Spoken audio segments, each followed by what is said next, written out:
کہ میرا محبوب جب تمہارے زمانہ میں تشریف لے آئے تو تم نے کیا کرنا ہے؟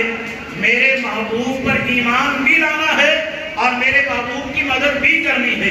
وہ جلسہ تھا پاک لوگوں کا، اور یہ یاد رکھیں کہ اس جلسے میں بھی وہی لوگ آئیں گے جو پاک اور مطہر ہیں، جن کو اللہ رب العالمین نے پاکی کی سند عطا فرما دی ہے، کیونکہ جلسہ پاک لوگوں کا تھا، وہ جلسہ جس میں نبیوں کو اللہ رب العالمین نے جمع فرمایا، اور جمع کرنے کے بعد کیا فرمایا کہ ربنا وابعث فیہم رسولا، کہ جب تمہارے درمیان میرا محبوب جو ہے، میرا رسول جو ہے تشریف لے آئے تو تم نے کیا کرنا ہے؟ وَلَا مِنُنَّ بِهِ وَلَا تَنْصُرُنَّ، فرمایا اس پر ایمان بھی لانا ہے اور میرے محبوب کی مدد بھی کرنی ہے۔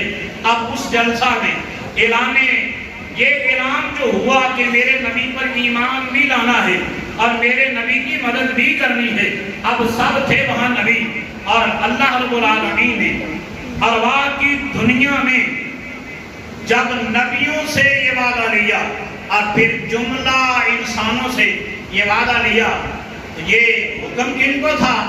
یہ حکم تھا جتنے وہاں پاک روحیں، مقدس روحیں، مقدس ہستیاں تھیں، ان سب کو حکم تھا کہ میرے نبی پر ایمان بھی لانا ہے اور میرے نبی کی مدد بھی کرنی ہے۔ تو میں یہ کہا کرتا ہوں پھر اس جلسے میں بھی وہی لوگ آئیں گے، کیونکہ جلسہ پاک ہستیوں کا ہے، تو پاک ہستیوں کا ذکر سننے کے لیے آئیں گے بھی وہی جو پاک ہیں، جن کو اللہ رب العالمین نے پاک ہونے کی سند عطا فرما دی ہے۔ آقا کونین صلی اللہ علیہ وسلم کی ولادت باسعادت کا ذکر سننے کے لیے آپ کی سیرت کے حوالے سے، آپ کی صورت کے حوالے سے نبی اکرم صلی اللہ علیہ وسلم جو تاج ختم نبوت پہن کر آئے ہیں، اس تاج کی، اس ختم نبوت کا بیان سننے کے لیے وہی لوگ تشریف لائیں گے جن کو اللہ رب العالمین نے حکم ارشاد فرمایا ہے۔ اور پھر یہ کہتے ہیں نا کہ آتے ہیں وہی جن کو سرکار بلاتے ہیں، تو معرفت ہوتی وہ ان کی ہے کہ محفل پاک میں آتے بھی وہی ہیں جن کو اللہ کے پیارے حبیب اپنی طرف سے سند عطا فرما دیتے ہیں۔ تو جلدی جلدی جو ابھی تک احباب اس انتظار میں تھے کہ بھاری بوجھ جو ہے نماز کا وہ ادا ہو جائے تو پھر ہم مسجد میں پہنچیں گے، تو ان کی بارگاہ میں بھی بسد کرام یہی انتظار ہے، اور ہم ادب یہ انتظار کرتے ہیں کہ وہ جلدی جلدی اپنے بستر چھوڑیں، ٹیلی ویژن چھوڑیں، اخباریں چھوڑیں، جھوٹی گفتگو کی مجلسیں چھوڑیں، اور جلدی جلدی مسجد میں پہنچیں۔ اور کون سی خبریں سنیں؟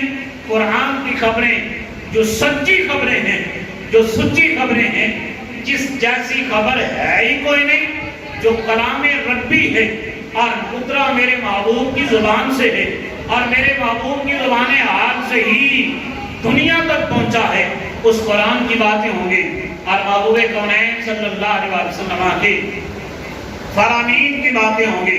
جلدی جلدی مسجد میں پہنچیں، محفل پاک کی رونقوں کو دوبارہ کریں، ذکر مصطفیٰ خوب جو ہے اسے سنیں، اور پھر اپنی خالی جھولیوں کو دولت ایمان سے بھی مالا مال فرمائیں۔ اب قرآن و شریف کی آیات بینات سے محفل پاک کا آغاز کیا جاتا ہے، تو یہ بات نصیب رہے کہ قرآن جو ہے، اب لوگ کیا کرتے ہیں؟ عاملوں کے پاس لوٹتے ہیں کہ جس عامل کو یہ بھی نہیں پتا کہ قرآن ہے کیا ہے، قرآن کہتا کیا ہے، احادیث مصطفیٰ کیا کہتی ہیں۔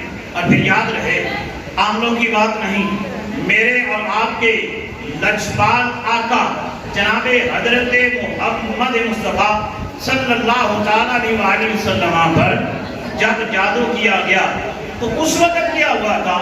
اللہ رب العالمین نے اپنے پیارے حبیب کے بارے میں یہ فرمایا، کیا حضرت جبریل امین کو بھیجا کہ فلاں کنویں میں فلاں چیز پڑی ہوئی ہے اور اس کے اندر اتنی سوئیاں چبھائی ہوئی ہیں، اور اس طرح فلاں یہودی نے اور اس کی بیٹیوں نے آپ پر عمل کیا ہے۔ اب یہ محبوب کونین صلی اللہ علیہ وسلم کو خبر دی گئی ہے، اور ساتھ ہی قرآن کی دو سورتیں رب العالمین نے نازل فرما دی۔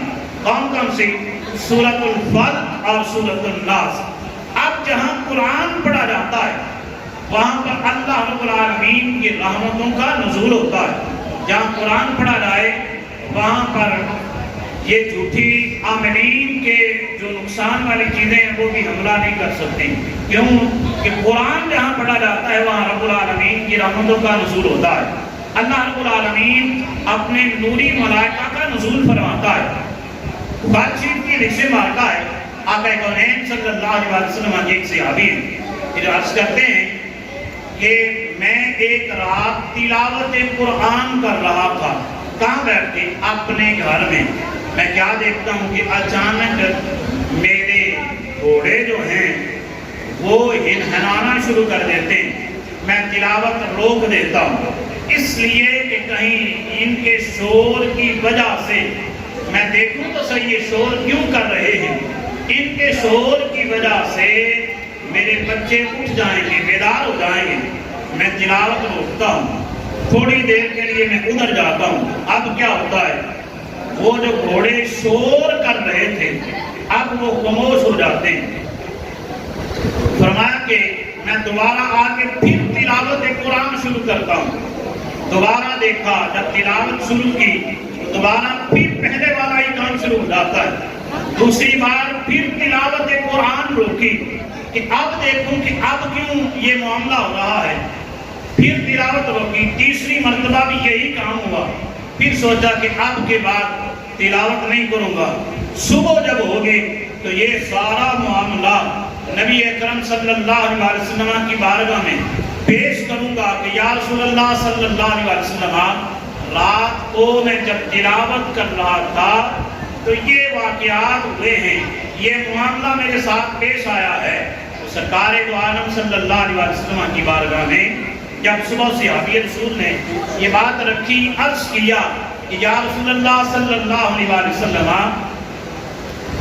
میں رات کو تلاوت کر رہا تھا تو یہ معاملہ ہوا ہے کہ میرے گھوڑے ہنہنا رہے تھے، وہ شور کر رہے تھے۔ تو سرکار دو جہاں صلی اللہ علیہ وسلم، نبی غیبدان کی غیبدان نظر جو ہے وہ تو دیکھ رہی تھی کیا ہو رہا تھا۔ سرکار نے فرمایا اے میرے صحابی، جب تو تلاوت قرآن کر رہا تھا اللہ رب العالمین کے نوری ملائکہ آسمان سے اتر رہے تھے، یعنی ان کا نزول ہو رہا تھا، اور تیرے گھوڑے ان ملائکہ کو زمین پر اترتے ہوئے دیکھ کر خوشی کا اظہار کر رہے تھے، اور تم نے سمجھا کہ وہ شور کر رہے ہیں، وہ خوشی کا اظہار کر رہے تھے۔ اگر تو تلاوت قرآن کرتا رہتا تو فرمایا کہ مدینہ شہر میں اتنے ملائکہ اترتے کہ پورے کا پورا شہر جو ہے وہ روشن ہو جاتا۔ اب قرآن کی قرآن مجید کی آیات بینات سے باقاعدہ طور پر قافلے پاک کا آغاز کیا جاتا ہے۔ تلاوت قرآن مجید قرآن مجید کی آیات بینات سنانے کے لیے تشریف لاتے ہیں محمد عبد القدیر خان، تشریف لا کر آپ اللہ رب العالمین کے پاک کلام سے قافلے پاک کا آغاز فرماتے ہیں۔